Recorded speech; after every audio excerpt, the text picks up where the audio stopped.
Oh, my camera!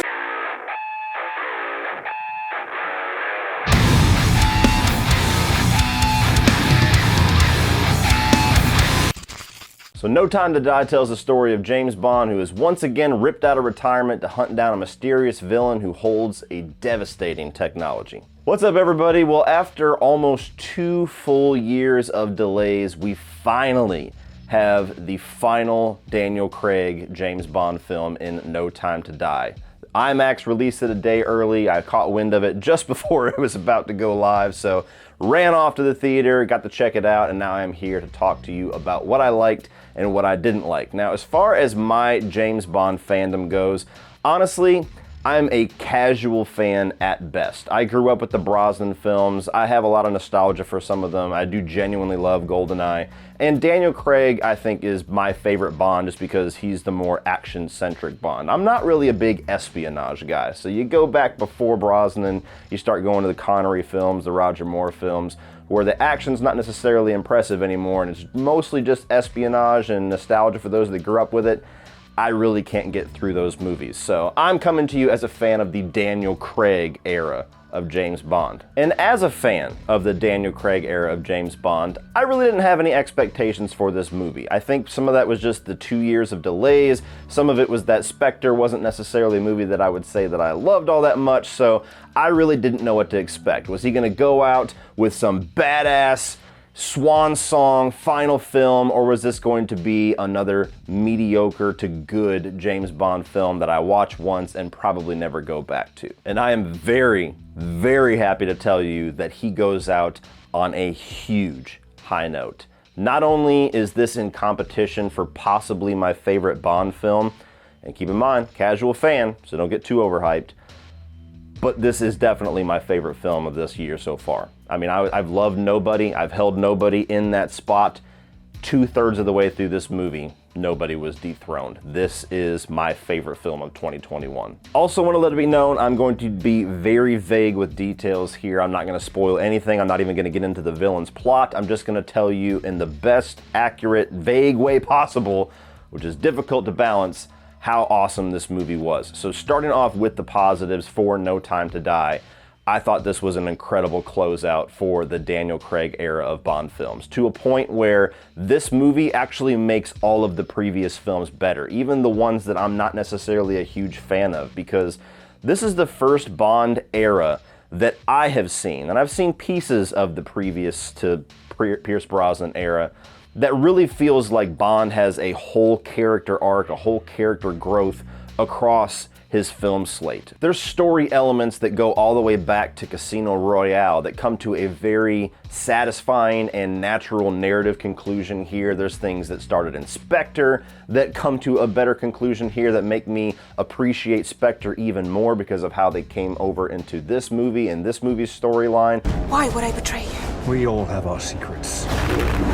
We just didn't get to yours yet. Even just James Bond himself, his pros, his cons, his strengths, his flaws, all of that we have seen throughout these 5 movies comes to a very satisfying conclusion for his version of the character. The action scenes are all awesome. They're shot beautifully. I mean, that one stunt that they keep showing in the trailer where they do that motorcycle jump up the staircase and onto a area that's crowded. I love that stunt. Like, just that shot right there. It could be played on loop and I just walk past it and go, that's fucking badass. All of it's great. I mean, you get all of the vehicle chases, you get hand-to-hand combat, you get shootouts. There's even a really cool sequence in like a foggy, woody area where James Bond has to take out people kind of hidden and trying to stay stealthy. It almost felt like a video game mission that was badass. And even all of the espionage side of things. Like, I'm somebody that I just don't really care for espionage because I feel like in some movies it gets really convoluted. It's one of the reasons why I wasn't the biggest fan of Tenet.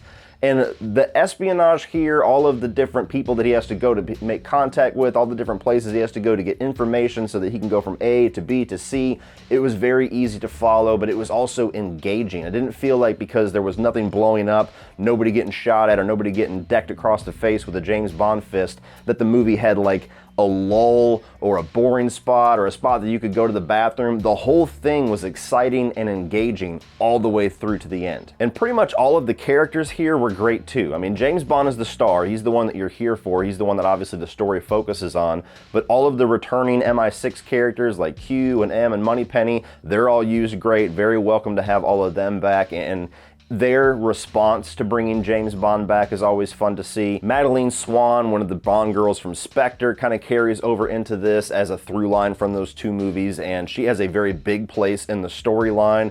And I like her character growth as well, because she was very much just the person that Bond kind of had to protect in the previous film, and there's a certain element of that here, but she feels like she's more capable of protecting herself here, which, you know, that damsel in distress stuff can only go so far. I'm glad they didn't do 2 movies of that. She feels like a worthy person to be standing next to James Bond in more than one way. And even Lashana Lynch, who is the new 00 agent that caused a whole bunch of uproar years ago when they were talking about her being the new 007, and this was in the midst of conversations of, should the next James Bond be a woman?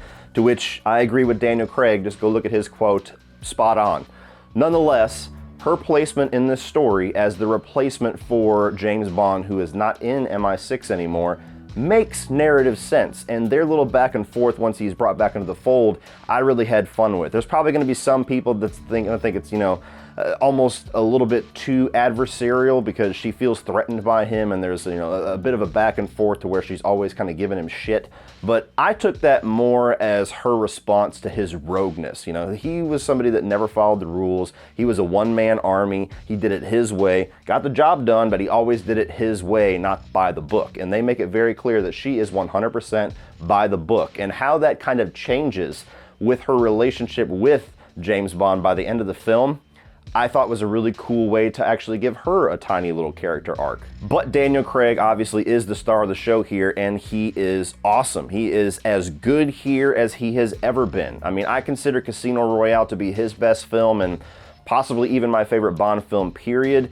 And his performance in that is brought here. I mean, you thought maybe after Spectre, especially with some of the ways that he was talking about the franchise in the press, which might have been taken out of context, that he was maybe getting a little bit tired with the role. Didn't have as much heart and soul into it, didn't have as much passion for the character. That is all brought back here, almost to a point where he wanted to make a statement with his final film. He wanted to go out his way, he wanted to go out with a bang. He wanted to give it his all so that by the end of his run of James Bond, he can look back and say, I did that. I gave it 100% all the way through to the end. And he's awesome. I mean, his charisma, his physique, for a guy his age, the dude looks awesome. For his interactivity with all of the different characters, his wit, I mean, he just has that perfect mix for me to where that classic James Bond one-liner thrown out, you know, eyebrow-raising, seductive, classic James Bond, mixed with all of his rugged, grounded, rough around the edges elements that he brought to his version of Bond. It's all full force here. It's all turned up to 11. And it just solidifies for me that he is my favorite James Bond. He looked like he was having a blast making this movie. And I touched on it slightly, talking about how this comes to a nice close narratively for all the things that were set up in this little 5-movie run, but the story of this movie just on its own is a really good Bond story. I mean, there's espionage, there's serious threats that I'm not gonna get into that's actually pretty terrifyingly realistic, especially in today's climate, and you'll know what I mean whenever they get into it. The way that they bring Bond back into the fold, all the little twists and turns that they have throughout the movie, and they do have quite a few that you will not see coming.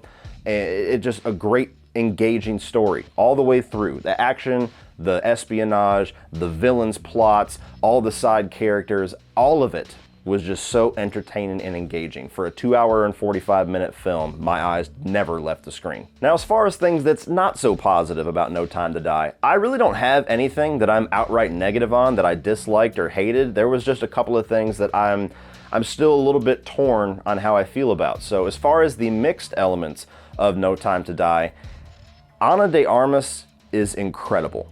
She is gorgeous, she is engaging, she is so charming. I cannot wait to see what this woman does, because I loved her in Knives Out, I've liked her in a couple other movies that I've seen her in, and she was one of the absolute standout characters and standout sequences in this movie. And the only problem with that is that there's not enough of her. I mean, that's a good problem to have, that you're so awesome that I'm left wanting more. But she's in one segment of the movie. I was under the impression she was going to be a Bond girl, like one of the more prominent characters in the movie. And I think the movie could have helped with a little bit more of her, because she is so funny and charming and just exciting to watch with the way that she brings her character. This new spy, I believe in the CIA, who's very, very green, very fresh out of the academy, and she is just having an absolute blast and so bubbly and excited to be around James Bond. I loved her so much in this movie. I wanted more of her. As soon as she left the movie, I was like, oh, shit. And the other thing that I'm mixed on is Rami Malek's villain, Safin. Now, this guy is a visually striking villain, both with his mask and without his mask. I think that Rami Malek gives a really good performance here, and I really do love him as an actor. I loved him in Mr. Robot. I loved him in Bohemian Rhapsody, and I think it's a shame that him winning the Oscar has gained him a lot of hate, with people saying he didn't deserve it. And I was really anticipating seeing what he was going to do here, because I really thought this was the role where he can shut up the haters. And unfortunately, I just don't feel like they developed him enough. He's got a great intro. He's got a really nice looming presence throughout the movie, with not only just his physical presence with the mask and the ties that he has to some of the characters, to where you're anticipating his reveal, and of course his methods of getting his plan carried out. The technology that he holds is horrifying. The reality of it is horrifying. So there's so many elements that they set up so well. And yet by the end of the film, I feel like past a certain point, you don't really get to know the guy enough. You don't even really get to know what his plan is fully enough. It feels like you understand it about 2/3 of the way through the movie, and you're waiting for some ultimate reveal of how he's going to use this technology and what his ultimate end game is, but you never really get to it.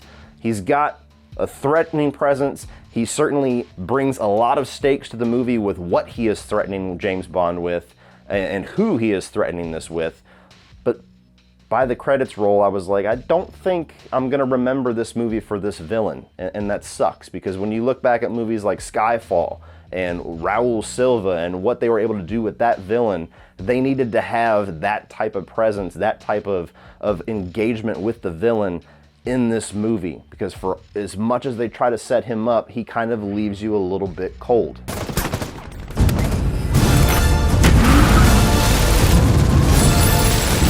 But overall, guys, like I've already said, I loved this movie. This is my favorite movie of the year so far, and I think if I see it again in theaters, which I just might, it'll be the first movie that I've seen twice this year, that I'm gonna love it even more. For somebody that's a casual fan, this makes me just want to go and watch all of the Daniel Craig movies again, which I was not in the mood for before I went to see this movie. And I think for all of you people that are huge Bond fanatics, that you're gonna absolutely love what they do with No Time to Die. So if you're a James Bond fanatic, or if you're a casual fan like me, definitely check this thing out. See it on the biggest screen possible, and get ready to have your ass whooped with how great this movie is as a send-off for Daniel Craig's Bond. And then when it finally hits the shelves, go out and buy it. So what did you guys think of No Time to Die? Are you a Bond fanatic? Are you a casual fan? Are you somebody that actually dislikes this franchise? Give me all three perspectives here. What did you think of Daniel Craig's final Bond film? Are you excited for somebody new to take over as Bond? Or did you love Daniel Craig so much that you want to see this kind of marinade for about 5 or 10 years before we see another one? It's not gonna happen, but do you want it?